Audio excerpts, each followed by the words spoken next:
everybody, happy Monday. Oh my gosh, the weather is so insanely gorgeous out here. I could almost wear a t-shirt. I wasn't sure, but I'll put on the shorts today, which, put on your shades everybody, because my legs are pretty white. I haven't had them out in a couple months here now. What has it been? I didn't even go tanning much last summer, so I've been pretty white a lot this summer. Not a lot of tanning going on. All right, we're hopefully gonna tan more this year, so I think I definitely will because I'm definitely healthier. So okay, let me do a little nunchucks and then I'm gonna pop a squat. It's so nice out here. I'm so happy. I actually did a vlog just because I wanted to come outside. I was like, I should do a vlog because it's gorgeous outside. I should be outside instead of like just cooped up inside. Okay, let's do some nunchuck.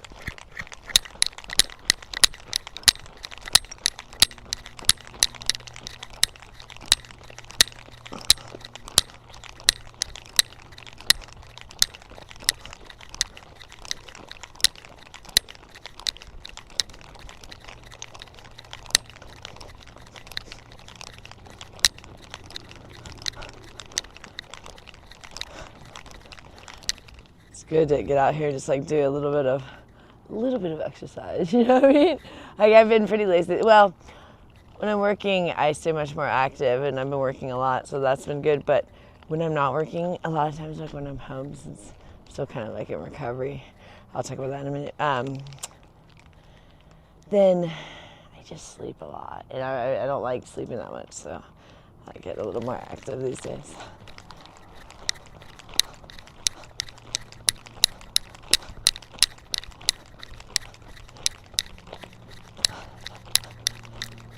Really good on the arms. It works so many muscles, and it doesn't take long to get like a pretty good workout. Like it's like a minute or two and you're like, ooh, that's good.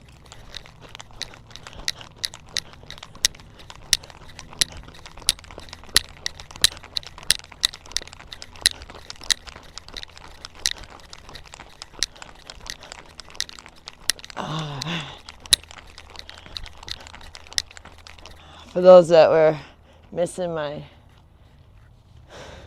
we should say you guys call them my diaper shorts. You know, I know these don't look great. The thing is, we never, recently, I've had a whole lot of spare money. So I'm like the worst at like, I don't know, I'll be like, I don't need to get something else, you know, like if those will work. But I have tried to get a couple and then I didn't like them either, like from Amazon, so. But I'm really funny about like all this. I don't know if it works, so, you know, if it ain't broken, don't fix it kind of thing.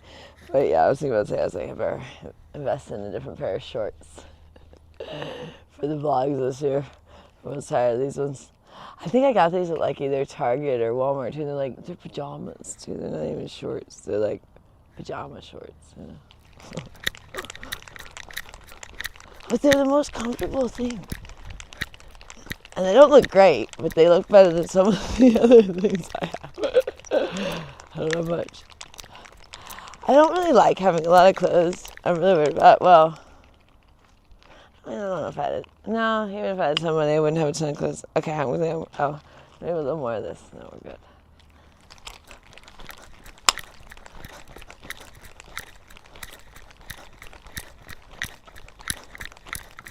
I move my body because that helps increase the workout, and it really works out your stomach. It's good ab exercise and arm. It's kind of full body because you have to concentrate on coordinating, and it is a strength thing too. There's a lot of coordination and strength.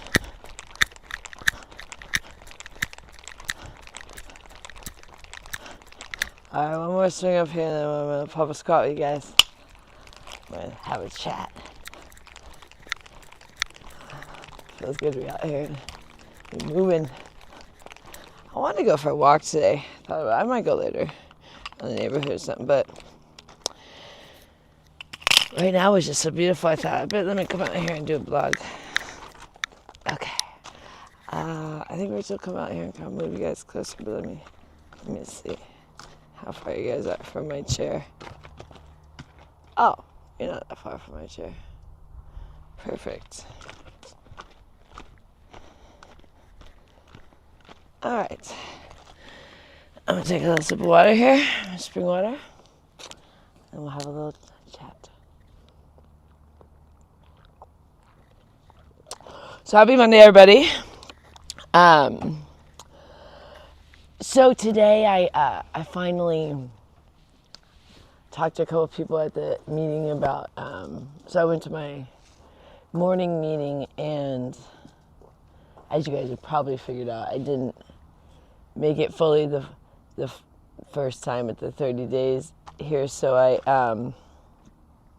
now day 11, starting over again, and I was feeling really ashamed and embarrassed and stuff, like for not doing it perfect, you know, but I think the big thing is to go back when you are embarrassed, you know what I mean? Because like what happened is I would go to this meeting and they're expecting to give me my 30-day coin, and I didn't make it. I slipped up, and so now I'm back at day 11 again.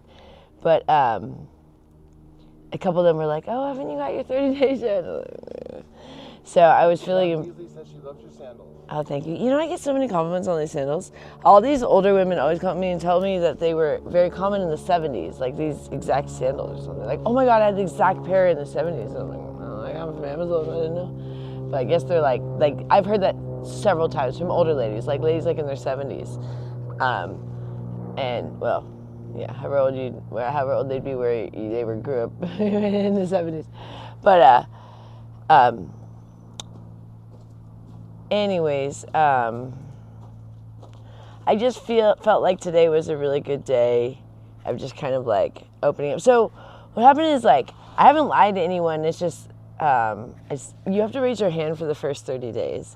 So we've been going to this one meeting for about 30 days now, and they're like starting to like, wait, hold on, so you'll be at 30 days. So yesterday, actually, a lady talked to me about it, and I talked to her about it, but then today, one of the guys asked me, he said, when do you get your 30 days? And I was like, oh. So I told him, but it's funny because the meeting was starting, and then so I had to leave him hanging the whole time where I was like, he's like, how many days are you at? And I was like, let me get back up.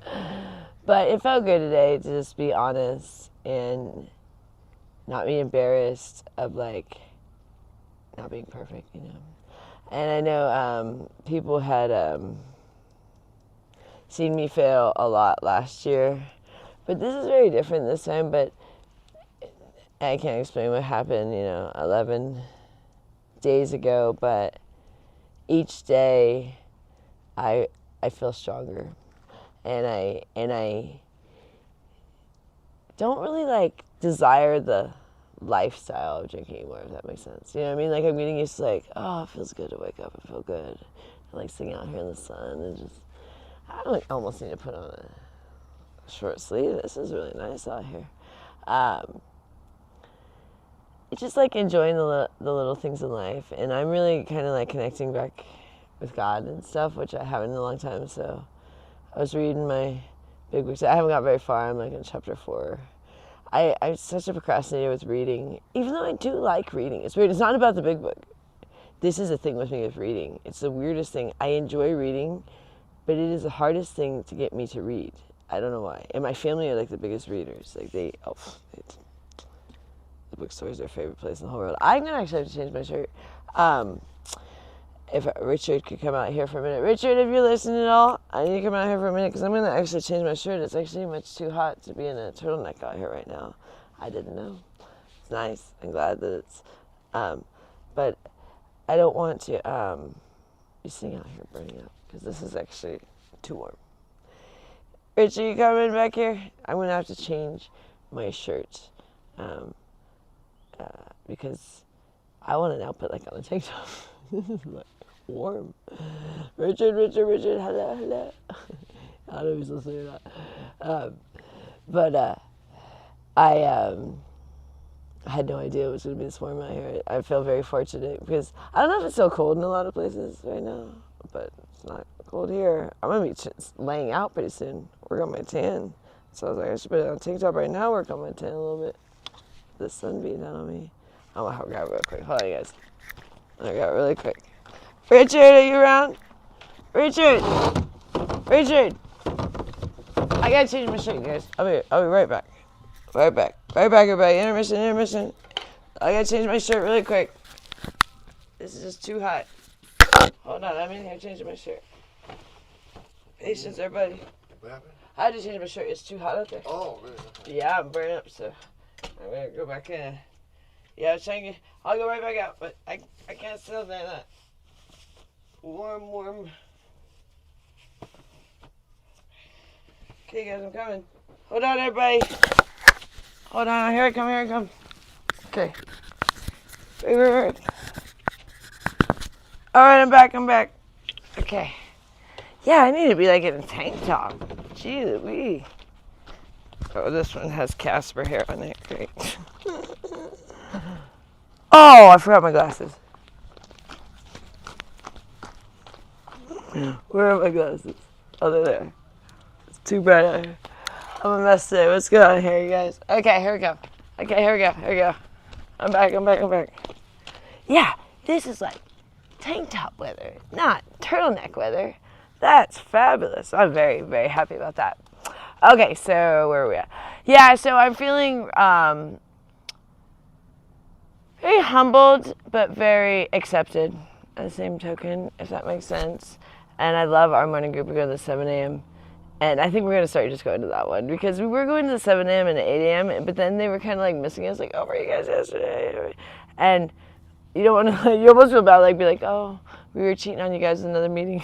Because they do get a little better, like, because it's kind of like, we haven't picked a home group officially, but our 7 a.m. is pretty much like our home group. So I'm talking about AA, if you guys know me. So I'm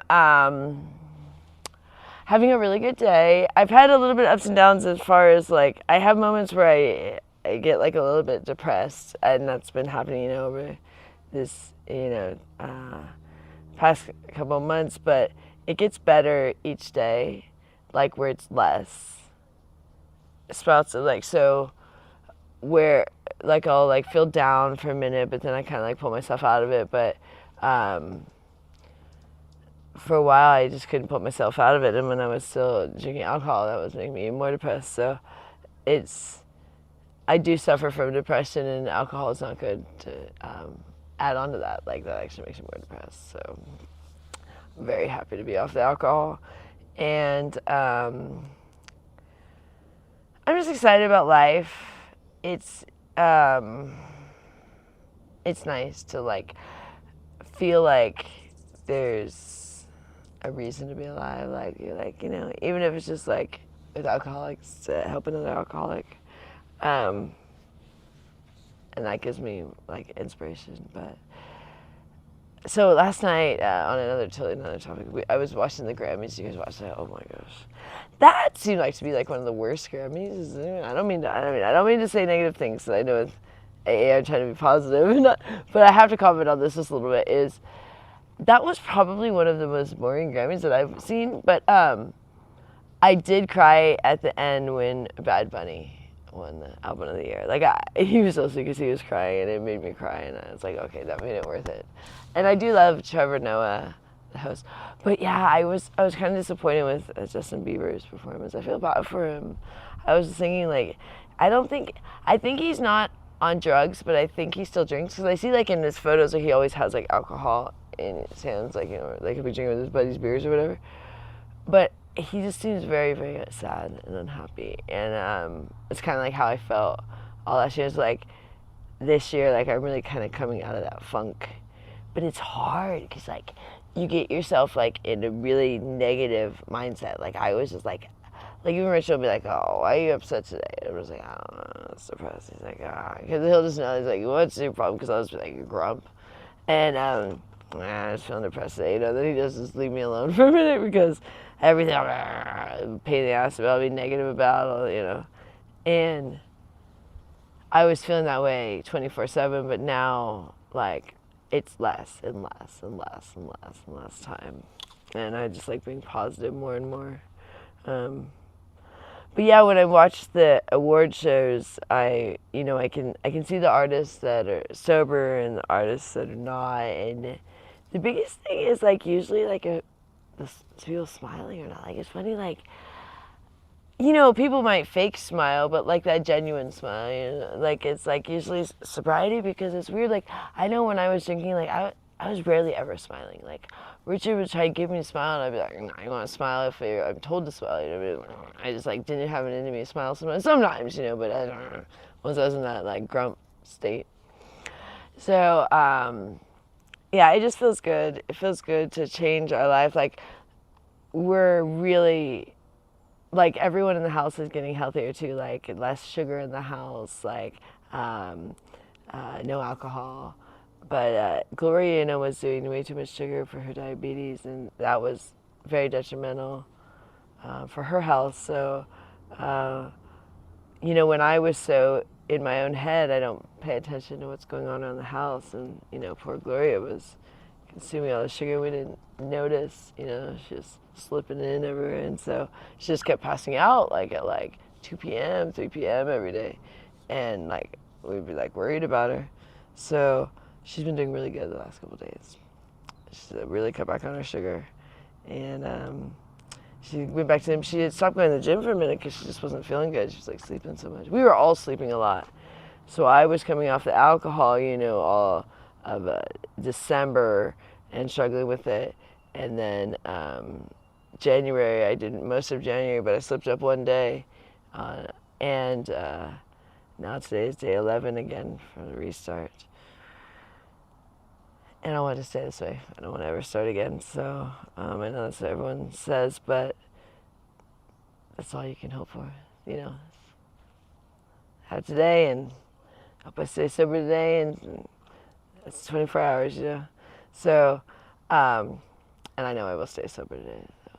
The cool thing is I've really set up like a real padding around myself of like protection to like where I really can't drink, like, because it takes a lot for me to go drink. Like I have to disrupt the whole house in the sense of like they all know that I'm going to go drink. Like it's not something they can like the times that I used to sneak have been eliminated, because it was like if I ever got to go to the store by myself, which no, we're just like there's no reason to go to the store. If you go to the store, you're just wanting alcohol, and I'm like, yeah, because you can buy it. Yeah, I don't need to go.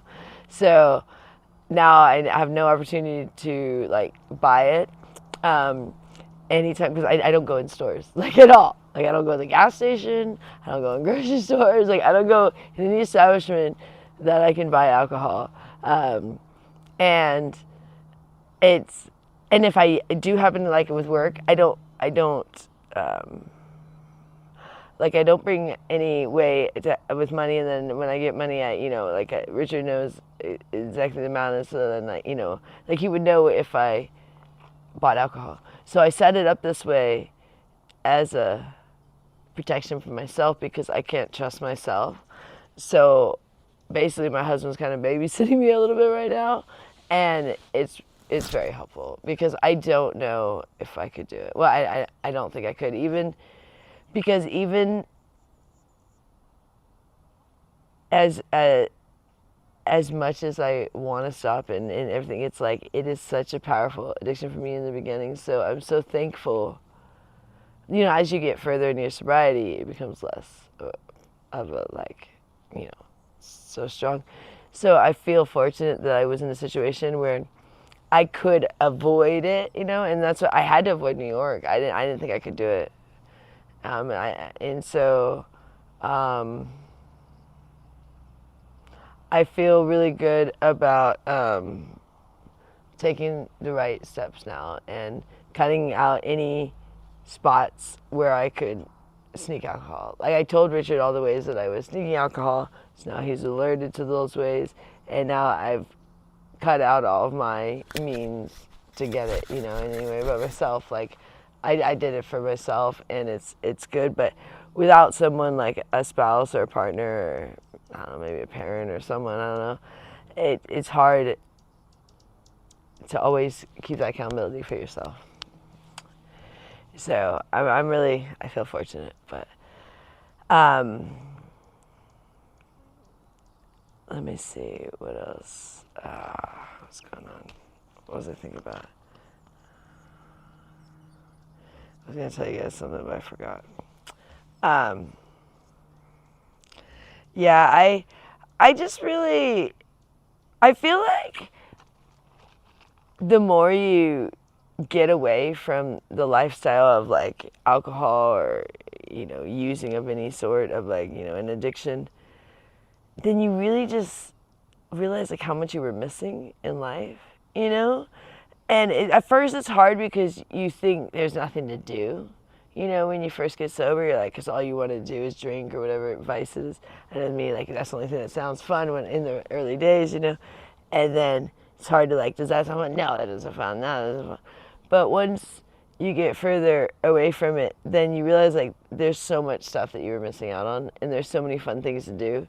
And it's hard for people to realize like that sobriety is fun because it feels like, no, partying is fun, but that's actually never really fun if you're like me. It's always a nightmare, and it's just a disaster, and you know what I mean? And there's maybe like seconds of bliss, and then the rest is just like, you know, nightmare where I'm regretting stuff the next day.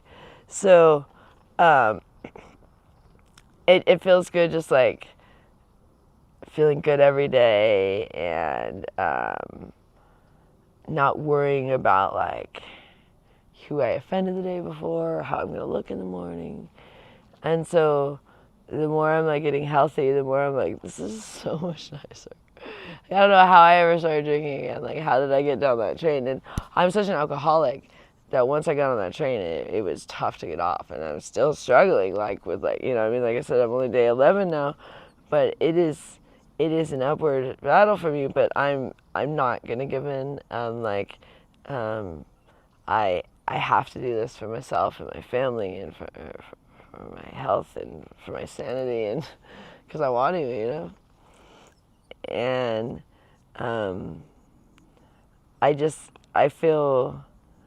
I'm feeling more and more sad for people that are struggling like I was, and like I, you know, still sort of, but I'm kind of on the way out here. You know, that I don't want to go back to drinking, where some people are still in the mix of the drinking. And during that time, I knew I shouldn't do it, but I just thought like, oh, I'll just deal with the ramifications later, and I'll get healthy later. But I'm 40, almost 41. Like, later is like taking chunks out of my life. You know, maybe you go, oh, I'm like, well, when do I want to get sober? When I'm 60? I mean, like, you know what I mean? And then miss the next 20 years of my life? No. So it's like, enough's enough, and you find that point, and then you but when, you know, when you're young, whatever, you know, if you get sober and you're like, that's great, but if it takes you longer, it took me longer, you know. I first got sober when I was 22, but it didn't stick forever, you know. But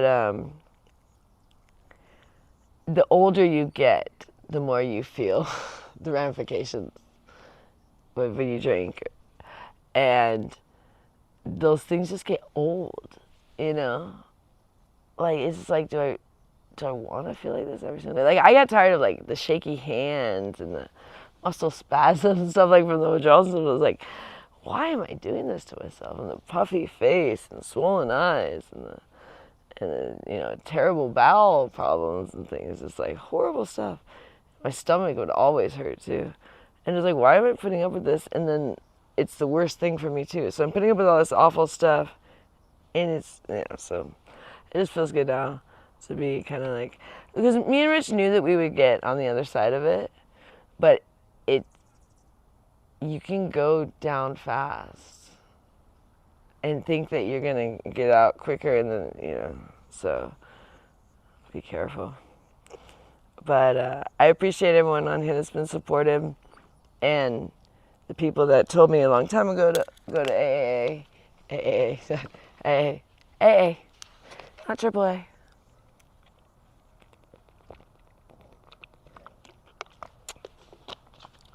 Because it seems like, to someone that's not struggling, like cheesy, you know, like you're like, oh, how's that gonna work? Everybody, you know, reciting each other's names and reciting these things and stuff, and, you know, feels very religious to people that don't like religion, but it works. And when you're in there, you don't feel those things. You know what I mean? Because it's just, I don't know, I love it. Like, I love going. I have moments where, like I said, I get, like when I messed up 11 days ago, I felt embarrassed going to my meeting, but I went back. But I knew in a couple of days they were going to start asking about when my 30-day was, because I was very close to my 30-day. And it almost made me not want to go, but then I was like, no, this is not about anyone else. This is about my sobriety, and these people are just supporting me, and the fact that I came back and I'm here and I'm committed, and who cares what happens yesterday? You know, like, it's about today. So it's hard though it's because you do feel like you're not only letting down yourself and maybe your family, but now you're letting down the whole group. You know, so I guess it's good to experience that though, because it's important to remember. To still be honest, like, don't ever like think you need to lie. You don't want to let people down, especially in AA. But it's more of an arrogance and a little bit. You have to have humility when you just admit you messed up. So I was gonna share today, but it didn't come to me because this group is it's goes in a circle, and then if it gets to you, or if they run out of time, it's not like you don't volunteer to share. So I was going to share what had happened with everybody, but then I didn't get to share today. So it was funny. Then the guy I was asking about my sobriety days, so I had to tell him the story because I wasn't going to. Because he's like, oh, aren't you close to your 30 days? I was like, yeah, I was. But I really got down on myself for a minute about that, but then I picked myself up and just said, you're going to do this? Don't. Like, it's easy to, like, use an excuse like you already messed up to, like, continue to mess up, you know? Like, I already messed up. So that's why it's important to right away, get back on track, so that you can't just keep using, oh, I already messed up, and to continue to mess up. So it's interesting that the time that I messed up was the time that we did not go to a morning meeting, too. I think it's so important to set your day off right, get your mind straight, and then I don't struggle most of the day, but that day we did not go, and by afternoon, I caved in. I got a beer, and it was crazy because I was like, what am I doing? And it's frustrating because then you're like, why did I do that? But it's important to go to these meetings because if you are an alcoholic, you really do need them. You need the meetings, you need a sponsor, you need all these things. You need the fellowships and the spirituality. And I need that. So Richard went to breakfast with the men today. It was all men. I didn't want to go. So he dropped me off at the house, and then he met back up with the men. So they a lot of times go to breakfast after the meeting, but it's a very heavily... It's not just an all men's group, but it's almost all men. And so I'm like, I don't want to go to the things I don't know. I always just feel weird if I'm like the only lady up there. My husband is weird. Also, Rich kind of likes going and hanging with the guys, not being stuck with his wife the whole time. So that was good. And then Annette's doing great. We just got her some new pants. Oh, you're looking sharp today. Yeah, I like that. So. How long have I been vlogging for? Only about half an hour. Oh, okay. But listen, Muddy Mind says you look great today. Oh, thank you. And Myron says hello. Hello, Myron. And Thank you. Triggerman says hello. Hello, Triggerman. Thank you for the compliments, everybody. I had to get the legs out to get some sunshine on them. They were like white as a ghost. Because I don't know if you guys experience this, but when you wear pants all winter, your legs get so dry. Does that happen to you guys? And then, I just lotion them today. But I tend to forget to lotion them when I'm wearing pants. So if I'm wearing shorts, I'll lotion my legs. If I'm wearing pants, I forget, because you got to do it before you put on your pants, and then I forget, and I get it later. And then I forget. But when I wear shorts, I notice.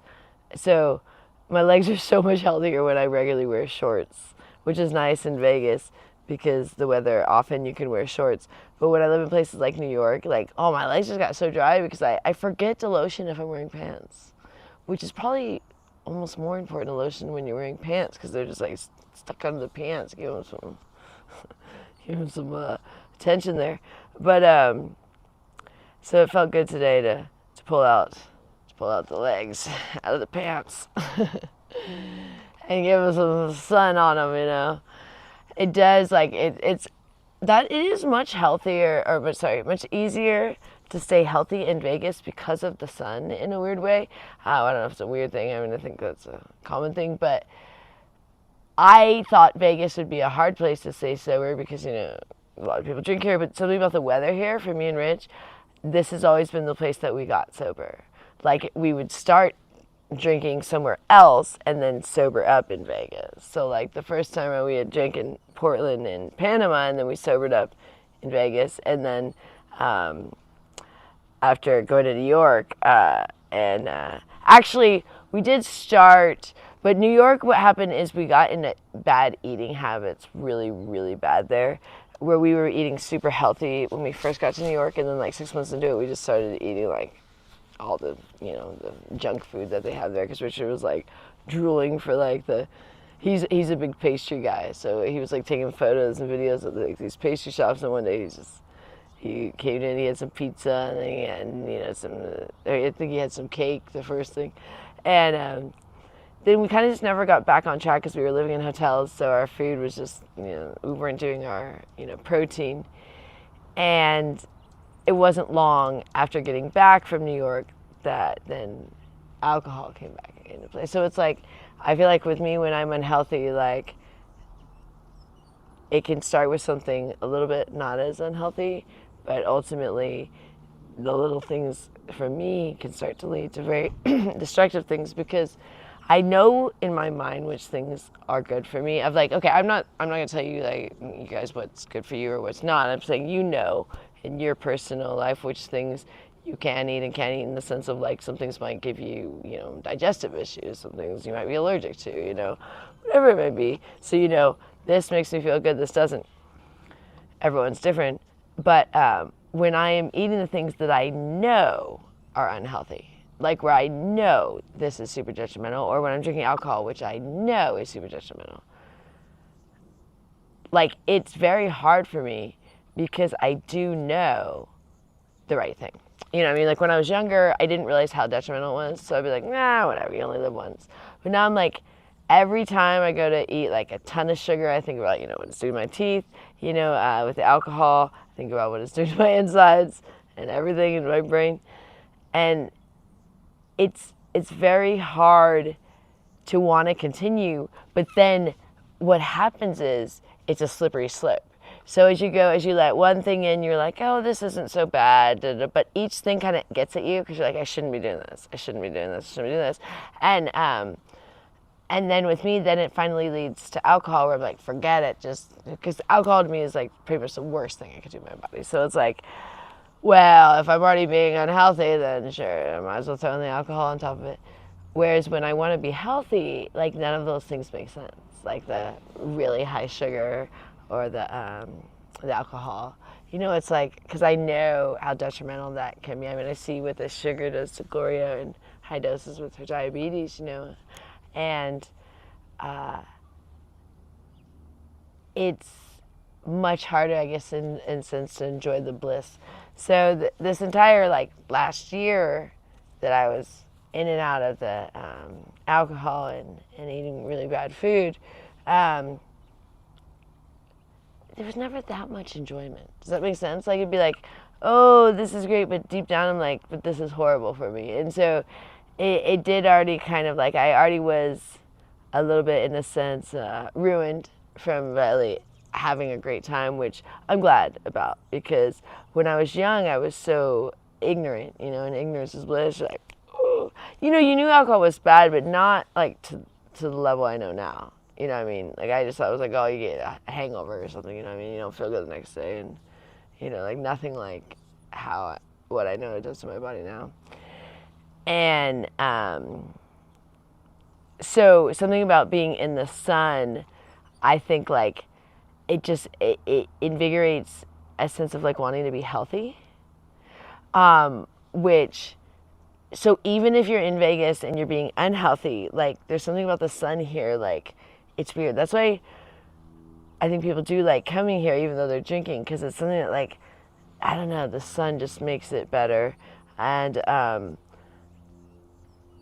for me, the more time I spend in the sun, the less I want to drink. So for me, drinking is more like a cold weather, haul up in a dingy bar and stuff. So Manhattan is hard that way because it's often cold weather. So it's like it kind of fits in great there. You go from your hotel to a bar, and they might have the windows open or whatever, like the open seat, but it's like you're inside a closed space. So because it's like often like raining or snowing there, or just windy or whatever. So that environment kind of breeds that kind of like lifestyle.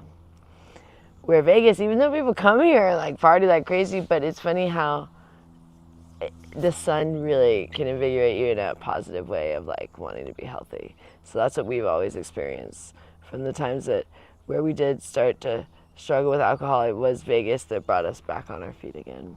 Like, I don't think, if I stayed in New York, I don't think I could have stayed sober at all. I don't even know if I could stay sober a couple of days in New York. I mean, it's just something about that city is so difficult for me. Not at this point right now, in the future maybe. But Vegas, even though I have had some struggles, I keep knowing that Vegas will get me back.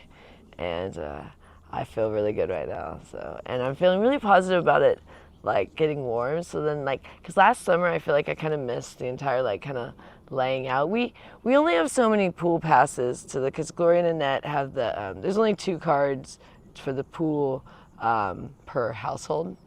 And then if you want to get more, they're $1,000 each a year. So it'd be $2,000 a year for me and Rich to have the passes that Gloria and I have. So we each get 12 apiece.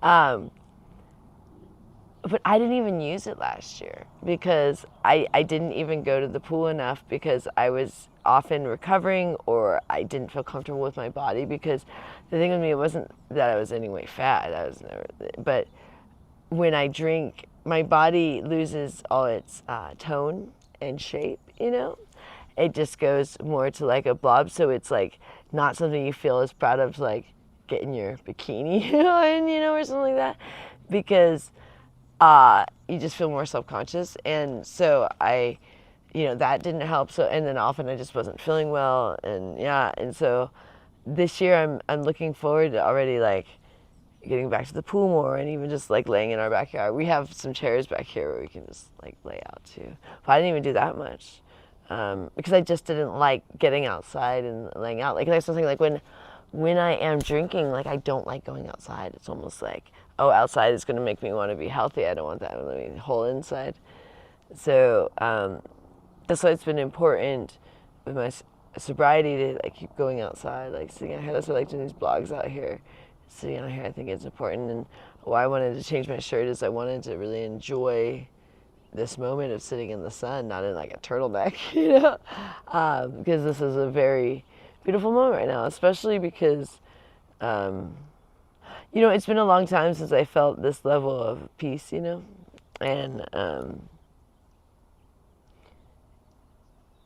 it's come with a lot of trial and error of doing things the wrong way, but each day that I stay in AA, I feel stronger. And even though I messed up once in the group, I don't see it happening again.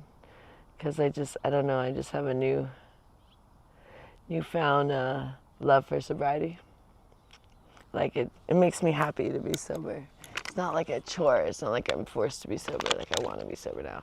Early on, it felt more like I was forced. I mean, it wasn't ever forced because it was always my choice. But it was like, okay, if I want to keep drinking, I'm going to piss off the whole family and make things really bad, like all the time. So that would have been my choice, but I could have done it, ultimately. But then I said, I don't want to live like that every day, it's chaos. So ever since, I guess, stopped trying to kind of control everything.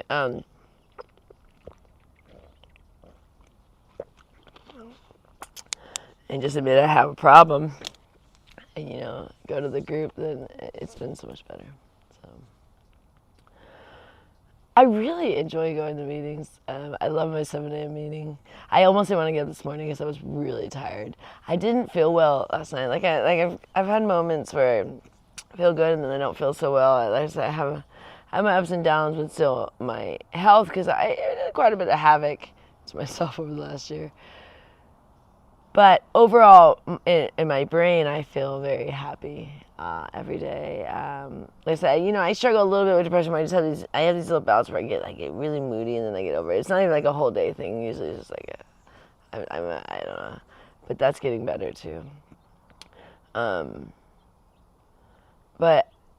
I just really feel good about, like, I don't know. I feel like you guys get to really watch us like grow up, and it's embarrassing some of the things that occurred, but at least you guys can see the difference. You know what I mean? I hope you can with like me and Rich.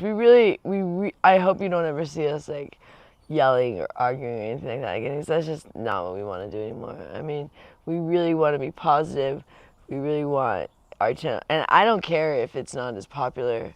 I'm sure controversy is the most popular thing, but I just can't every day sit there and complain and complain and complain. I was doing that, and it was making me just so negative. Like, I thought I could just come on a blog and bitch you guys for an hour or two and then be positive the rest of the day. No, like, I was like negative, negative, negative all day, which leads eventually to drinking for me, because of that amount of negativity is not going to keep me sober. You know what I mean? I have to stay positive to stay sober. So eventually, and so it's a transition for us to like kind of like, that's why we're kind of a little bit stuck in the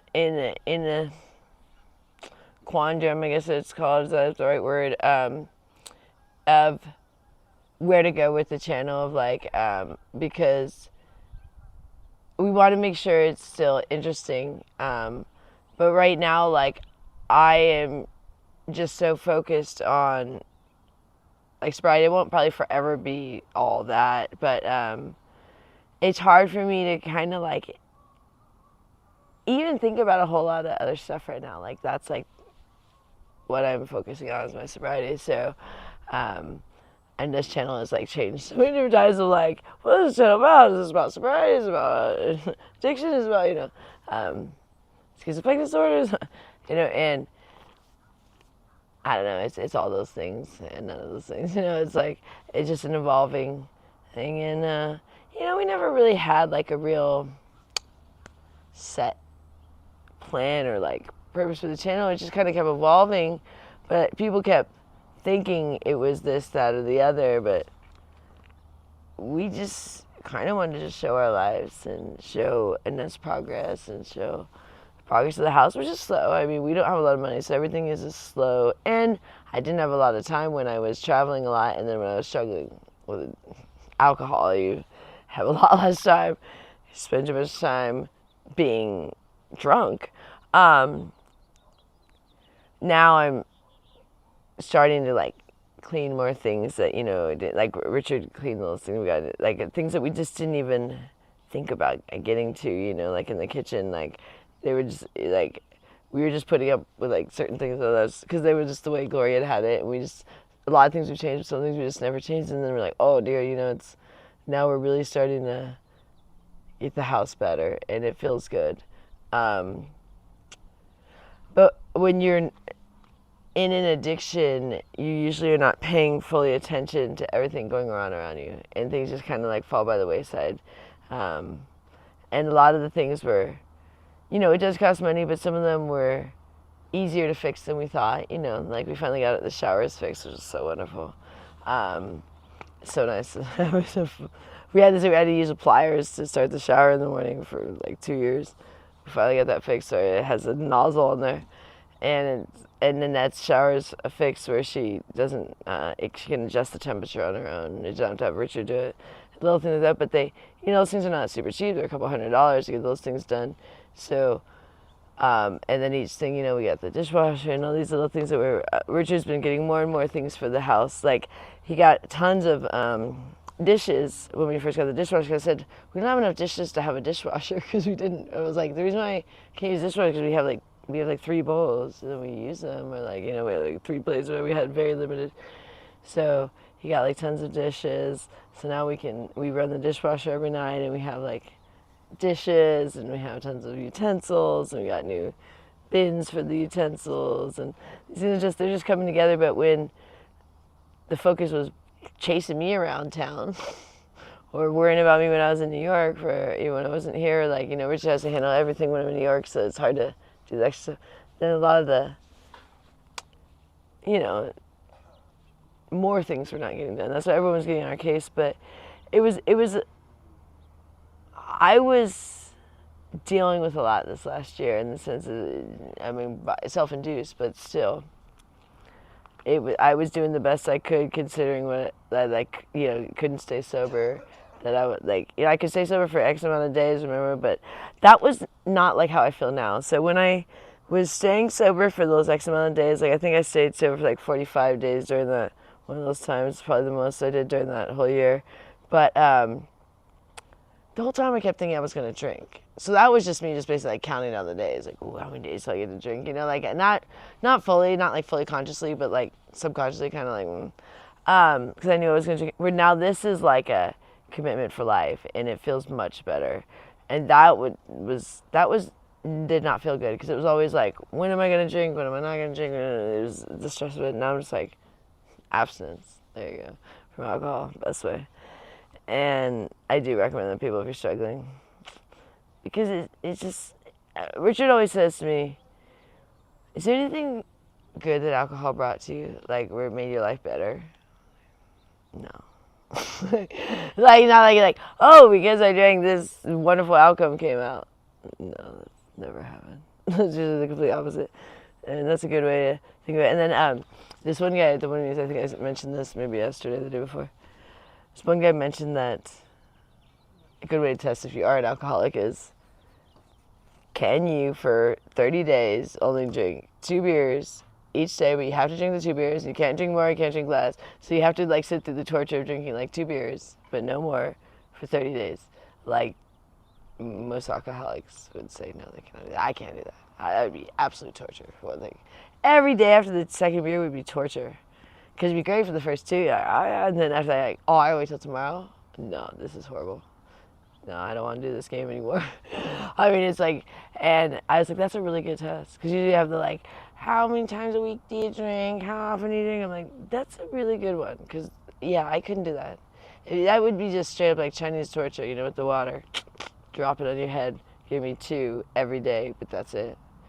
You'd be just feeling that, buzz, and then you'd be like, that's it, you cut off. Oh, no. It would go so south with so many alcoholics. They're just F that, and, take off. That's probably what I would do eventually.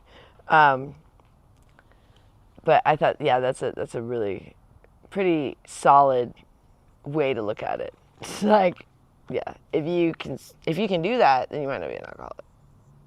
Because an alcoholic, that is that. You'd rather not drink than do that. That sounds like just absolute horror. Just keep the alcohol away. Don't be giving me 2 and teasing me like that. No, thank you. That's not. I was that's just torture. So, that really stuck with me the other day, and I already know I'm an alcoholic. I've known that since I was 22. I wasn't one of those people that argued. I was like, no, I know I'm an alcoholic. I just drank again, knowing I was an alcoholic. And that was stupid. And, but those things are just good reminders, because you're just I really can't handle it. I can't do. Because I do think that, oh, maybe when I was trying to sneak the alcohol, it would be 2, and it was torture. It was absolute torture. Because I would somehow sneak 1 to 2 drinks. And only that much, because I'm saying I've had to Richard can't, now I can't be buying a 6-pack or something, so it's I get, lucky I buy a can and him not notice, when we were shopping or something. And if he let me go in by myself. But that was just torture. Yeah, it was once I had that one, then it was all I could think about all day was like, I want to get another drink. And then like he wouldn't know I was necessarily drinking from the first drink, but he would know by my actions right after that of like, now I want to go to the store again or something, or like, now I need to run another errand or something. I need to go return something to Amazon or something. And he'd be like, why do you need to go now? Have you been drinking? You know, you know. And then he started to figure it out because it was very obvious because, like I said, he's doing the chores. So if I all of a sudden go, oh, I need to go do this thing, he's like, the only reason why you're doing that is if you're trying to sneak alcohol. And so I painted myself in a corner, which was good because I really became out of control. And without putting up these barriers of protection, I don't know if I could have done it. And I like I said, I still struggled 11 days ago. So, but now that one we've prevented that from happening now too. I told him how I did that too. So that was the last one. I was holding on to that one. And I know all your tricks. But I think it's important if you're getting sober and you're trying to have someone help you, you have to tell them everything that is sneaky. It's so hard because you don't want to, because you're still kind of like holding on to it sometimes in the beginning. You're like, but if I tell him all the ways I sneak, then I'll never get to sneak again. And that's the point.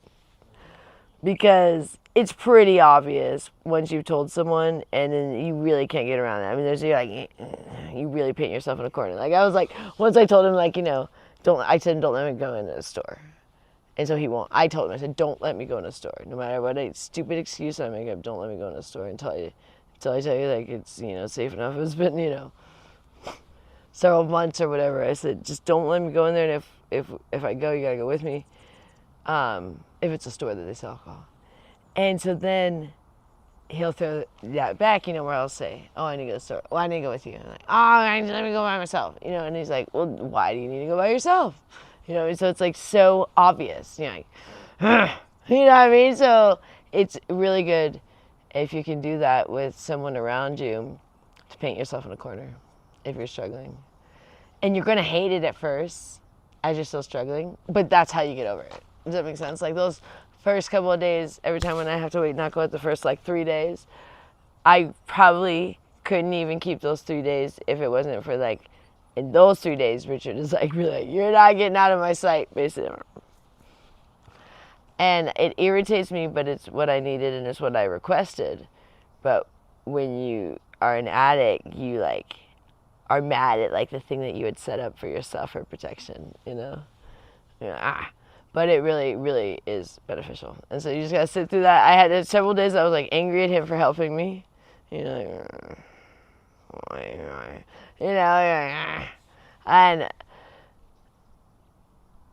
but I'm glad that he was strong about it and put up with my, you know, negative attitude. I was like hating him for helping me stay sober because I'm like, I want to drink, you know, early on.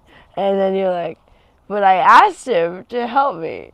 And now I'm mad that I asked him to help me and that he's helping me. You know what I mean? So it's like this catch-22. And then that's when you know you need help. If you ask for help and then you try to back out of it later and then mad at the people that you had asked for help, you know, I think it's time I need help.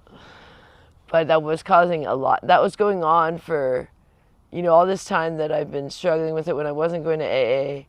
Richard was trying to help me, and I would just usually lead to a fight. Like, I don't want your help anymore. I just want to go drink. Leave me alone.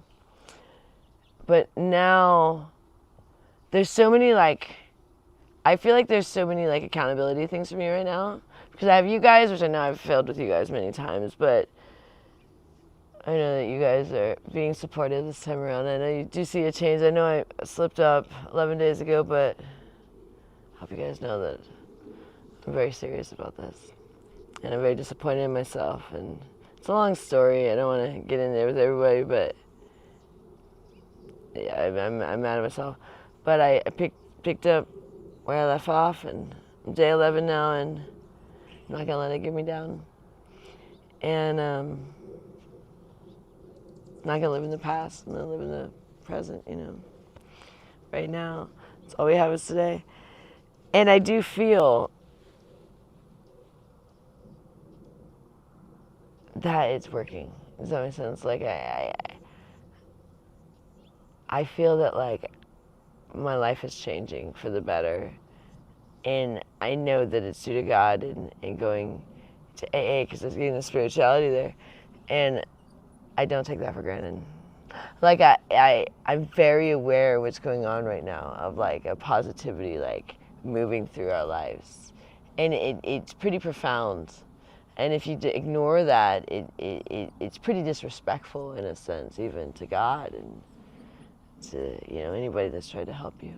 So I'm really trying to respect what's been given to me of the love and the kindness and the understanding and the compassion, especially at the meetings. You know, I spoke to now 3 people about my mistake, and everyone was very positive, you know.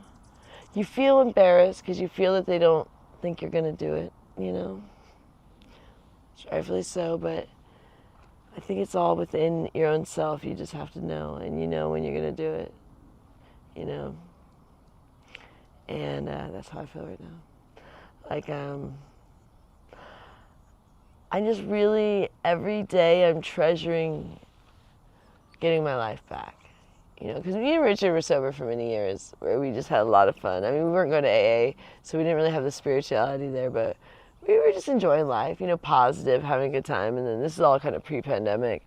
Pandemic really kind of put us in a real sour mood, and then life got very difficult. And then moving in here was very difficult in the beginning, but now it's, you know, I mean, it's expensive as far as, like, all the bills, but it's easy, like, in the sense of, like, we all, you know, get along now, and everything flows. We kind of all have our little systems now. No one really steps on each other's toes anymore.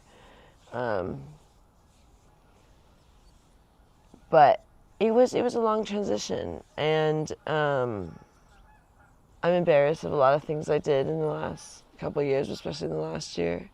But even when how I was behaving on the channel, even when I wasn't drinking, in the beginning, I mean, we were ridiculous, some of the behaviors we did. It's just crazy. So I just turn on my music. Hold on. There we go. And it's hard sometimes to come out here and have people know all those, like, you know, past mistakes. And a lot of people judge me, you know, but you guys have been up and down with me here, and I appreciate the love and the hate, because the love and hate has molded, you know, how I responded. So, like, I wouldn't have known I was going to respond like that unless I'd received all the hate. So even though I feel terrible for how I responded, I'm glad I can correct that behavior. I never knew that that's how I acted. Like, I'd never really acted like that. I mean, except when I'd been drunk and, you know, yelled at people a little bit. But I'd never acted to that level of, like trashiness, in the sense of just, like screaming at people and calling people names. And but I had that in me, you know what I mean? And I feel I don't have that in me anymore. Like, I really am not, like, angry anymore. Like I wish that song, it's Ani DeFranco. It's Not Angry Anymore, I think it's called. It's a really good song. But yeah, I've been feeling a lot of emotion lately, of happiness and sadness all wrapped in one. Like, I'm gonna cry. I've been really struggling a little bit with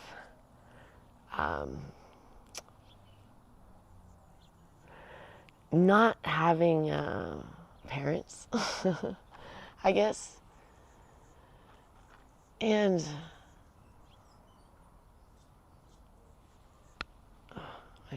my neck just cracked up real good. I thought I was so strong, you know. I was like, I don't need parents, you know. I haven't had parents since I was 20, basically. I can do it on my own. But it doesn't always necessarily get easier as you get older, you know, I thought. And it's, you know, for a while I was struggling with my mom's actual death. Not just much struggling with the fact that, like, I just don't have a mom or a dad. because my dad doesn't talk to me. My mom said. So when I go to the meetings, like, everyone's always talking about their children and like that. And they're older people, and I just sometimes, like, feel the sadness. I don't have my grandparents either, they're all dead.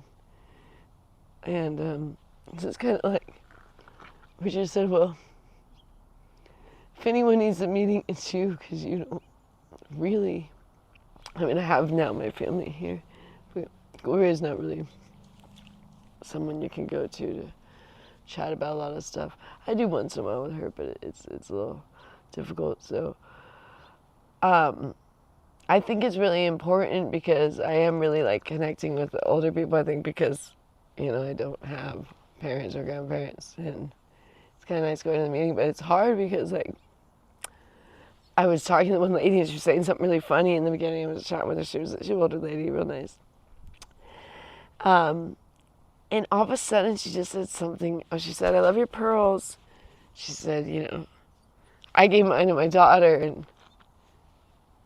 and I gave her my ring and all stuff, and I just like got like choked up. It was like I never got to, like, my mom gave me things like, you know, like a kid I got teddy bears, but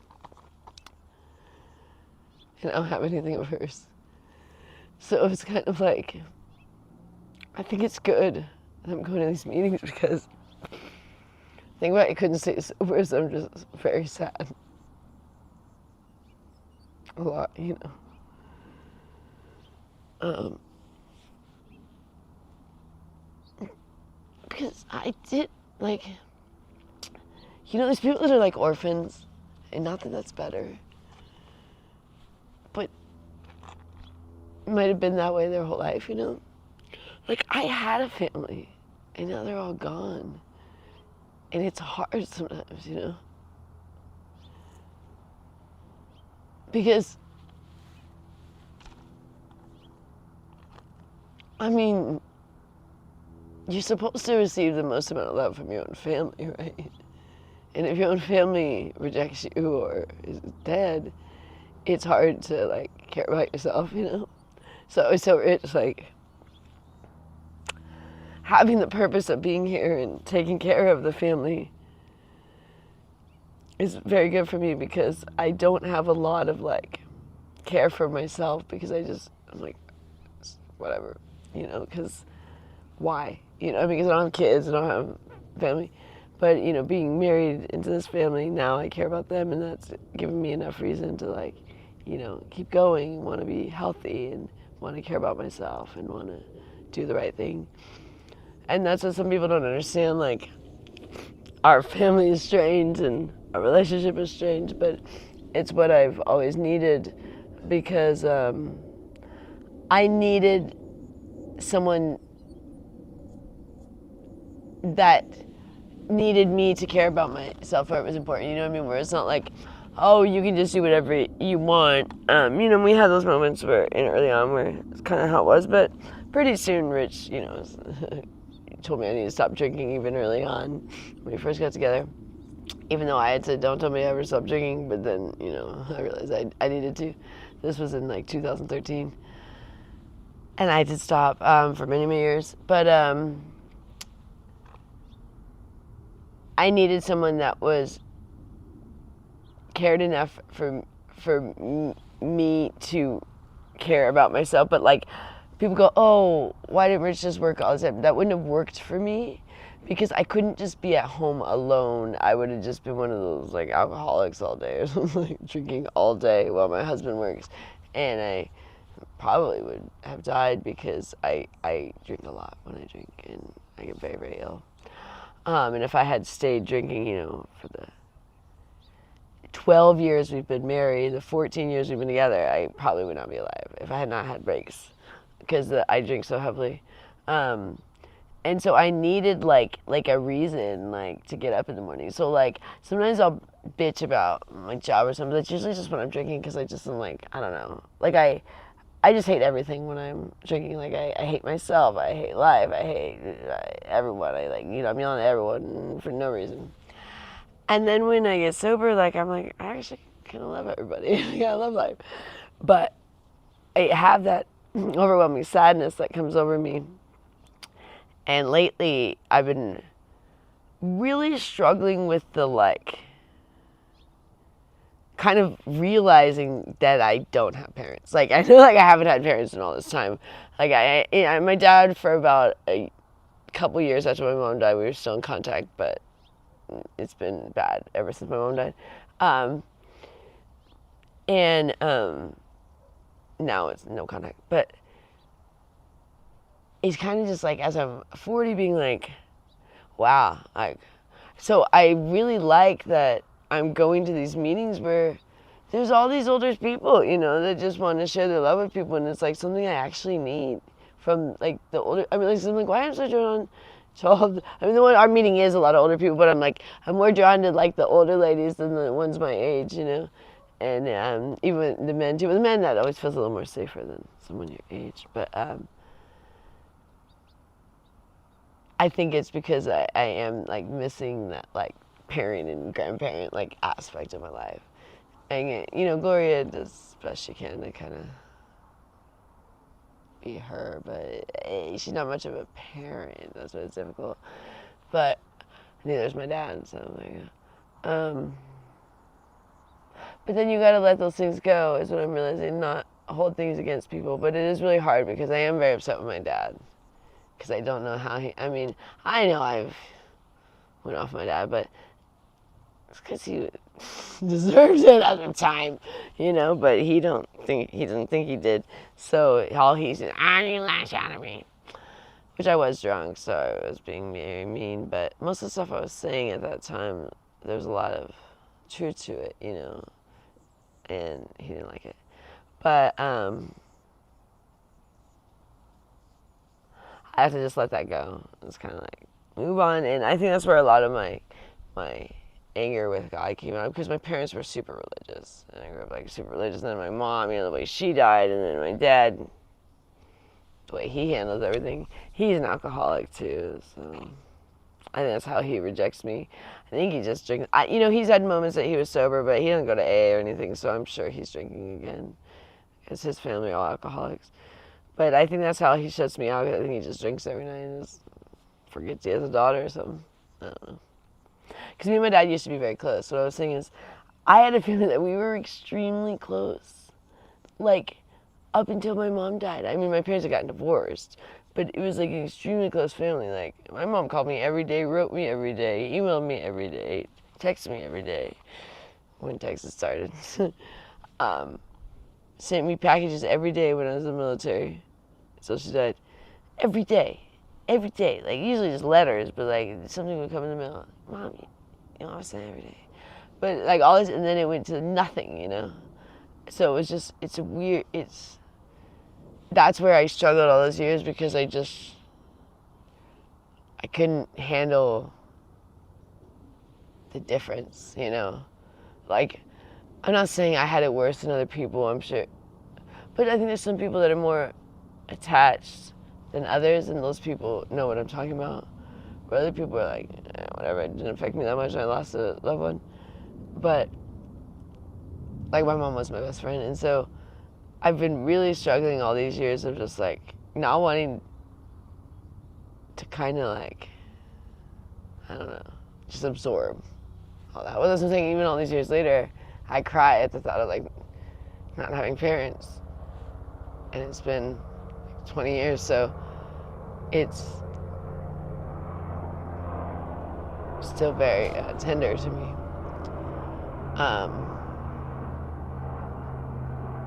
Because you never really think you're not going to have parents, You think that eventually maybe they'll pass when they're older. But like, this never dawn on you until it happens. Like your parents passing. Like, I didn't even, I remember my stepdad first called. He said she was missing, and then,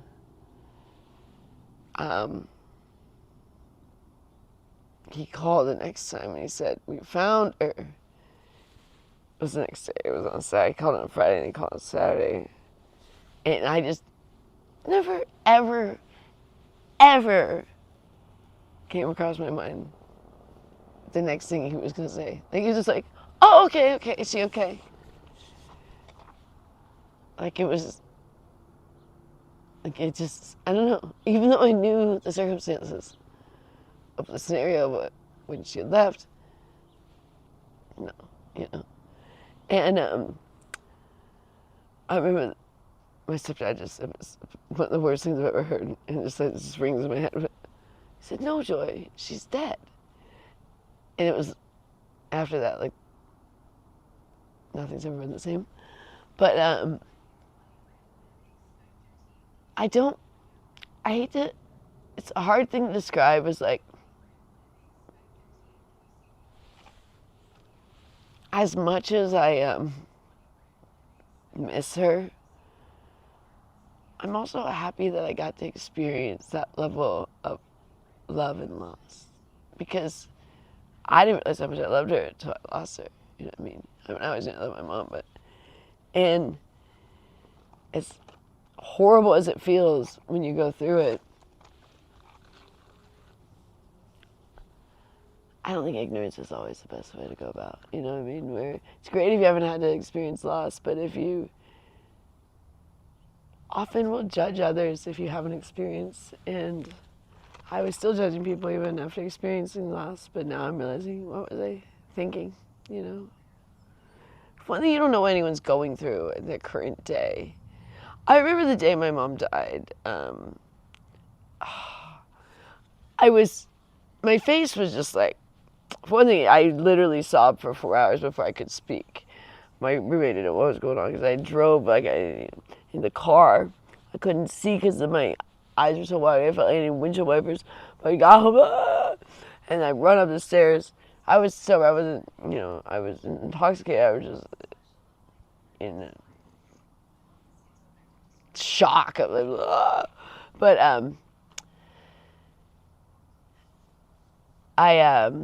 what was I gonna say?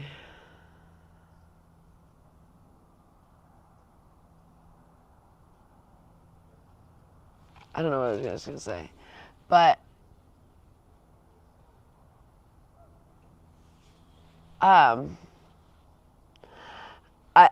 so I remember like the day that reception had to call me, and after I've been crying all morning, and I end up having to go somewhere, like I think it's a gas station to get gas or something in my car, and my car ends up breaking down too that day. I was like, really, really, God, now. But they just were like, oh, you're not in a very good mood today now, are you, like, to me? And I was just like, I just looked at them, and I was like, I didn't even say anything. I was just like, do you have any idea what I just found out today? And after that happened, I always thought about that. I was like, we really don't know what someone else is going through. And what if they did just find out their mom just died, in a really horrific death? Or something that is equally as catastrophic. And then we're like, oh, you're not really happy today, when you don't even know this person. And so the more you experience things that are tough, you have a little more compassion. But I was lacking compassion at the beginning of this channel, and I'm embarrassed for that. I'm embarrassed for my behavior, embarrassed for the names I called people, for how I acted when I was drunk on the channel, how I was picking on people younger than me, the other bloggers that are much younger than me, like half my age. We're talking about like what I was going through in my 20s, and I'm picking on bloggers in their 20s, Shameful, very shameful. And I have a lot of amends to a lot of people on here for my behavior. And I just really feel like I'm finally pulling my head out of my ass, I guess. Because it's taken a long time. Like I said, it's been 20 years since my mom died, and those 20 years have been pretty chaotic. There's been moments that were really good, but a lot of chaos in the last 20 years. And there were some really good moments, but they didn't last as long as, like, you know, a lot of like depression, a lot of, you know, like I was sober a lot of the time, but when I was sober, I was so often very depressed or like, you know, very angry or whatever it may be. Very uptight. I used to, my job was so funny. When I first started my job, I was so uptight about it. Like where people were like, if you guys know my job, I'm not going to. But in my job, it's weird for the girl to be super uptight with like the, like I was always like 15 minutes early. I was like so punctual about everything. I was like, you know, I did like very rigid with the way I texted or however I, you know, and I was, you know, very OCD with the way I looked and stuff. And, then I met this other girl, her name was Cassie, and she was just like, you don't have to be this way, especially in your line of work. Like, why are you doing this to yourself? And no one even expects it, and you seem weird now. And like she was so the other way, and I thought, oh. And she spent like, I think it was like a month with us or 2 months, and by the time she left, it was kind of like the opening of like where I kind of calmed down a little bit, but it was not even near the end, and I'm not there yet, but I'm way better. I mean, I'm way better than I was in 2023 or 2024 and even 2025. So and I'm feeling proud of the growth of happiness and of positivity, you know, and I'm not going to let get myself down for the fact that I only at 11 days. I pick myself up, and I'm not gonna, like in the past, I think I would let a past mistake let myself deteriorate and beat myself up and then do it again. You know what I mean? So why I'm frustrated is because I really wanted this thing of like, I'm not ever gonna drink in 2026, and I'm not gonna drink once I went back to AA. And then both those things were broken, which is like 2 beers. And it's just frustrating because I'm like, why? And it really was 2 beers because what happens is the Richard finds out and he's not going to give me more. So it's like, it's by the time I have the second beer or apple cider, whatever it is, 2 cans, I'm pretty intoxicated. So it's one I might be able to sneak, 2, everyone knows. So by then I'm now wanting another one, and that's like, no, you know. So it was frustrating to ruin everything I was working for over such stupidity. So the more I kind of like see my actions, see like the behavior I was doing, the easier it is to not do it again. And when I was going to New York, it was basically just like trying to stay sober in between New York so that I could drink in New York. So that was a very different mindset than I'm in now. And I was so negative all last year. Like I just got more and more negative because I didn't feel good a lot too. You know, I was not feeling good most days because if I was drinking, I usually didn't feel good unless I was, you know, really blitzed. But like in the beginning, even when I first started drinking, my stomach would start really hurting. And then, you know, towards the end of drinking, like if I need to drink more, my stomach is hurting. And then I get bowel problems. I get diarrhea, TMI. But I get it every single day that I drink. And it's like I just put up with it. Like really bad diarrhea where it's like where I'm having to run to the toilet, you know, where I'm like, oh dear, I better get to the toilet, you know. Like that happened to me one time when I was in New York where I was walking back to my hotel. But it's actually very hard to find restrooms in New York because you usually have to be a customer of some sort, and then, or you know, it takes a lot of work to go. So like, I had to go really, really bad too. I'll tell you this. But I just was like, okay, I'm just gonna walk as fast. And I couldn't run because that's gonna go south.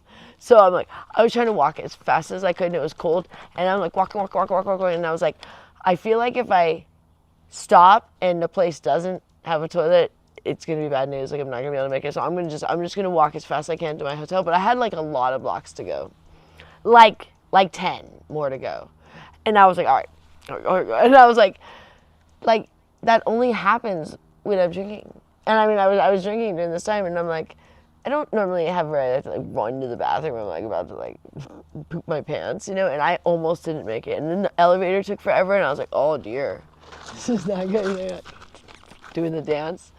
And like that happens to me a lot. So it's like a very, because I don't know, I think my dad has IBS, and I think it's probably due to his drinking, and I think that's what I get when I drink, irritable bowel syndrome, because it's like every day for the whole time, and it's all day long where you're just like in and out of the bathroom, and it's miserable. Like, and that's what, like, I'm like, oh, that's fun, you know what I mean? So it's so many horrible things, and so the more I'm happy and healthy and positive, like, it's just like, why did I ever do these things to myself, you know?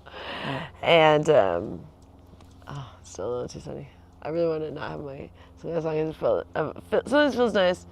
I can never have without my sunglasses. I have too sensitive of eyes. I have hazel gray eyes, so they are so sensitive that if like the sun's out just a little bit, I have to have sunglasses on. Otherwise, otherwise I'm just gonna be like squinting the entire time, you know, where it's just like really squinting, you know. And it's kind of annoying a little bit because sometimes I don't feel like having sunglasses on outside. Like, I want to just be out here, but whatever, it is what it is. In New York, I can sometimes get away with no sunglasses, but not very often even there, because there's still often the sun peeping through the buildings, but you get a lot of shade there. So I've been shuffling my liked music on YouTube, and I forgot about that feature, and I'm so excited because they used to have this thing where you could, well, they still kind of have it. I guess they still have it, but you can go to one artist and then you can play that artist, you know, their whole library, but you can also go where you do like the artist radio. So then it's like artists similar to that artist and the artist. But I find that to be annoying because they tend to go on these tangents of so I'm like, no, I don't like that, and I don't like a lot of the new music, and I'm like one of those old farts. I don't like the old stuff in the sense of like 2014. I'm like, I like 2014 Justin Bieber. This new stuff is boring. That Yukon song, I mean, it's so depressing. He was up there in his boxers, it was just sad, in his socks, and he didn't even open his eyes, and I'm like, this is just depressing. Like, this is sad to watch. Like, I feel like we watched the deterioration of Justin Bieber all in front of our eyes, and we're still watching it. Like, I think everyone was hoping he was going to be like, give this great performance. They're saying it was great, but it was the most depressing, sad thing I've ever seen, and he didn't even smile. I don't think he ever looked at the audience, and he just walked off the stage, and then we're like, oh, that's it. And then he came back, and we're like, oh, he's coming back. And then he walked off again, like without looking at anyone or saying. And I'm like, I don't know if he just wanted to do this thing where I'm like too good for everybody, but it's really sad for like when I've, you know, seen those documentaries about, like, they kind of say what, you know, the mainstream media did to Justin Bieber as a child. They, you know, overexposed him in so many ways that was not good for a child, and it's just sad because you're like, he's like the product of our music industry, you know, and he's up there and he's like kind of crying out to everyone like, I'm miserable, I'm up here, sure, I'll get up here. And he probably got off, I think he was doing some hard drugs, you know, everyone was like filming him, you know, crazy things he's yelling at everybody, but I think he got off. This is what I'm observing, just for the fact he was able to perform, and, you know, he seemed pretty clean cut now. But I think he got off the drugs, but I think he still drinks alcohol, because I was thinking about it. If he was truly off the drugs and alcohol, I feel like he'd be a lot happier. And I do see always on his Instagram, because I check out Hailey Bieber and Justin Bieber. I'm a fan, but I feel bad with what's happening with those two. They're not good for each other. But and I see him like often with alcohol, where he's not like promoting it, where it's not like an ad, so it's not like those are often fake. This is where he's like, you know, you can clearly see it's like either a can of beer or a bottle of beer or something, like with his friends in a lot of like his Instagram photos, which I'm thinking that's why he's so depressed, because as if he got off the drugs and if he got off alcohol, I think every day he would feel more happy. That's what I'm saying. Like, I'm still struggling with a little bit because I still have that sadness, but each day I wake up positive and I wake up happy and I want to get out of bed. Even if I'm tired, like, I go, because Richard even goes, do you want to go to a later meeting? Because they're all day. You know, you go to meetings all day. I say, no, I want to get up. I want to get up. I want to go to my 7 a.m. meeting. Like, even if I'm tired, like, I want to do this. Like, and it's been a long time since I really wanted to do anything but probably drink alcohol. You know, everything. I was like, you know, it was like just, how soon can I drink alcohol again? And it really kind of taken over my mind. And it's a depressant. So when I see people that just because they got off a drug, if they're still drinking alcohol, they're probably not going to feel very good, you know. And I think that's going on with him because it's just, like I was thinking, because he looks like he's somewhat sober in the sense I don't think he's doing drugs like he was doing. But I think he still drinks because I was like, you would think he'd be a little bit happier, you know, because even they were talking about his kid, I don't even think he really smiled when Trevor Noah said something like, congrats on becoming a dad. I don't think he barely smiled. It was just like, you're happy about becoming a dad? I mean, it's just like, it's very sad because he used to be such a kind of like joyous kid. I mean, I know he was kind of a little nightmare too where you get in trouble, but he also had like this, I don't know, when you perform, everyone made people happy, and it's just sad to realize, like, in a way, we're all kind of responsible for that, all of us that, like, I don't know, thought it was okay. Like, we didn't realize at the time what was going on with him, you know. And there's a lot of artists like that, but him in particular, because he was such a big artist. And now, I mean, people still want to see him. They were like, he was the biggest thing for the Grammys for him to perform, and he didn't win anything, but he was like nominated for like, but they didn't even give him. So I think, like, I'm starting to realize, I think the Grammy, how it works is the nominees are basically like their workhorses. Like, sure, we'll give you a nomination, that means you got to perform. Well, you're not going to win. So that's what they do. So then all the nominees have to perform. But then, you know, I think he thought he would win. I don't think he won anything. So you kind of like, I think he's even more angry now. I went and did this dumb performance. I didn't want to do it. And now I didn't win any of those awards. You know, I can only imagine. It didn't help with his negativity. So, do you want to come out here and chat? Yeah. All right, we're just going to take over. For a little while now. I'm about done. But I had a great time with you guys. Sorry if I was really rambling today. But, yeah, I just feel each day that we go to AA, we feel better. So, yeah. All right, you want to sit here? Yeah, I'll sit there. I'm going to do Do you need a phone or anything? This one? Okay. Oh, do you need the nunchucks? Yeah. Do you want... Yeah, you don't need the towel. Okay. Do you need the chair? No, I don't need a chair. You're not going to sit? Okay, I'll take all this then. Say hello to everybody. All right. Great Love day. you, Joy. Thank you, everybody. Oh, wait, you need the microphone. You got to take it from me. Man, I'm glad I changed my shirt because it would have been way too warm. Now it's cold, huh? Yeah, Now it's about... Here's the microphone thing. You found it. I knew it was out here. Yeah. Good job.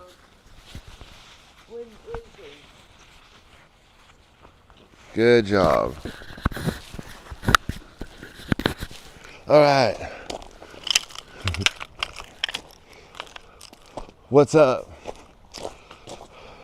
I just wanted to come in and say hey to all Jedi fans out there. Thanks for subscribing to the channel. Thanks for hitting the likes. Let's see. What else?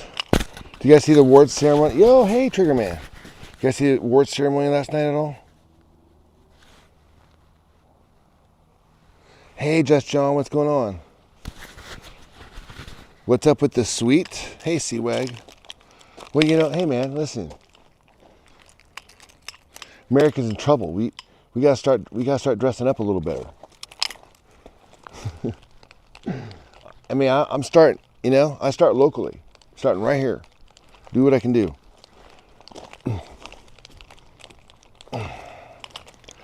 She likes to do too, but to me, it's like, it's harder.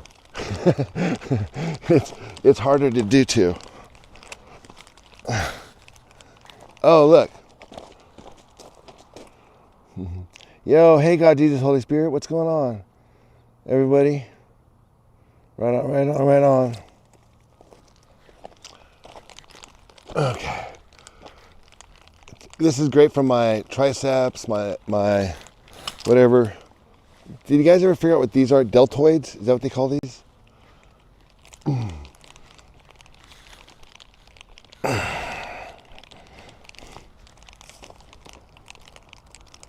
Wow, what a nice night, guys.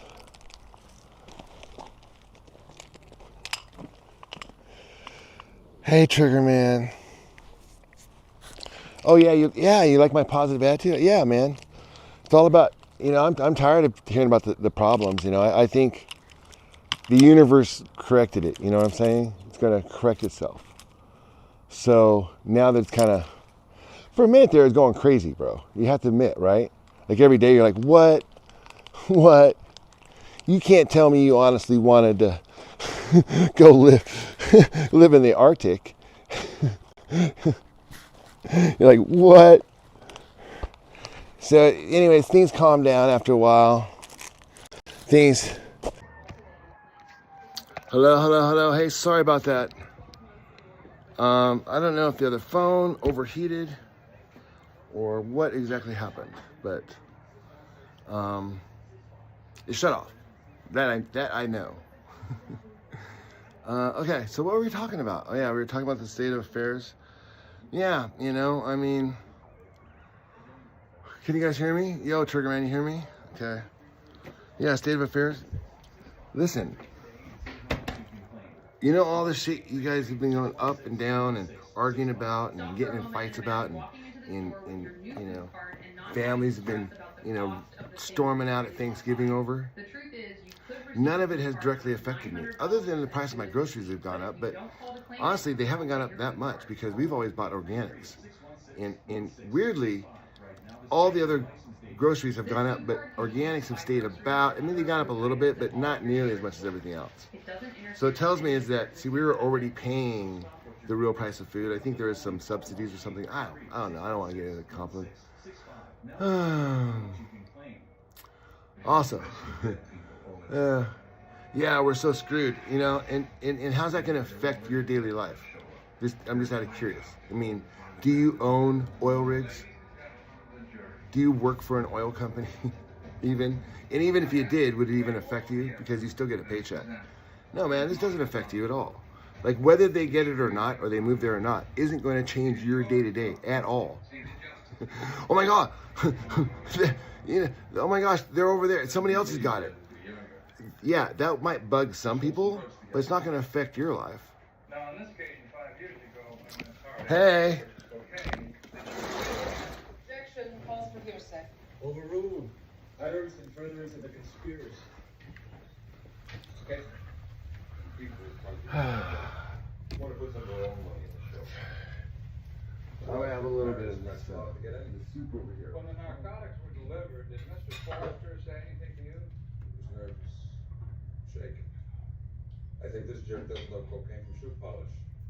He's watching Leslie unload the trunk and he says real loud, "She's beautiful, isn't she? If she did anything to hurt me, I'd call the cops on her." Did Miss Hart hear what he said? She heard. She didn't like it at all. Soup. Mr. Ketchum, did you recommend that Miss Hart fire? It's good for you. She wanted muscle. Oh, yeah. She never lived like some hen. Thank you. No further questions. Now they're back inside. Okay, Mr. Danner's salary. As far as I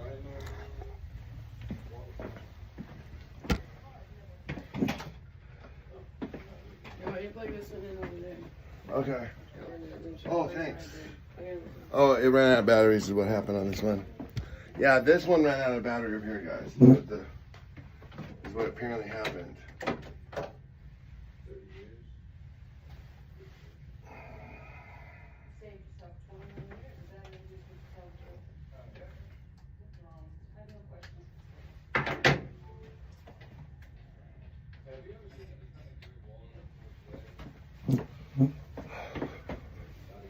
All right.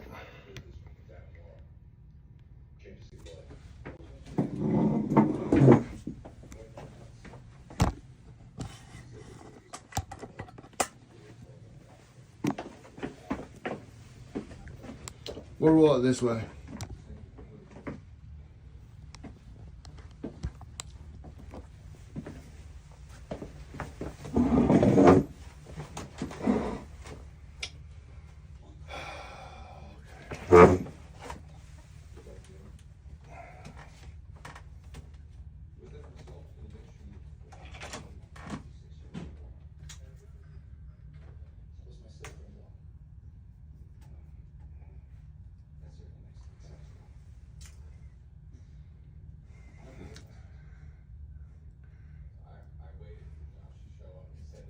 All right, you guys are weird.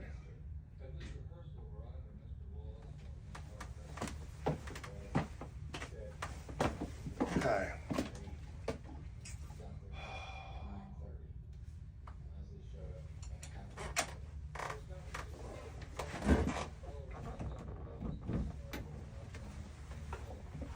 What song was I playing earlier that caused me to do that? I was wondering what song I was playing to put this thing on. You know?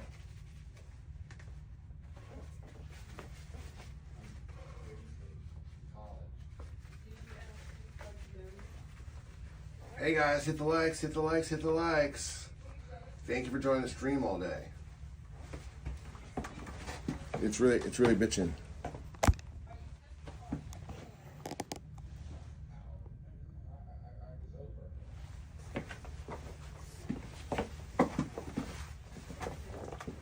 Really bitching at you guys.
All right. Sorry guys, I had to tune it.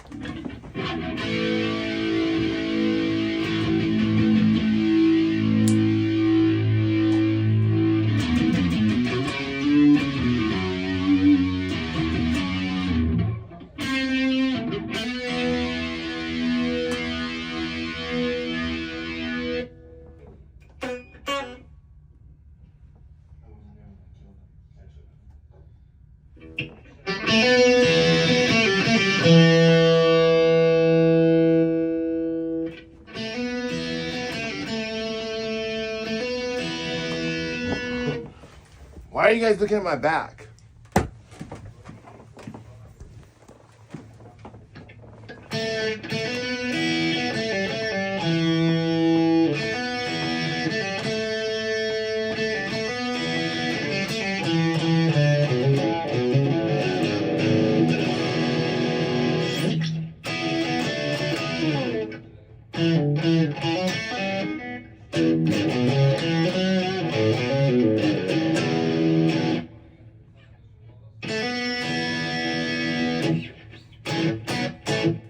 All right, guys, listen, I got stuff to do today.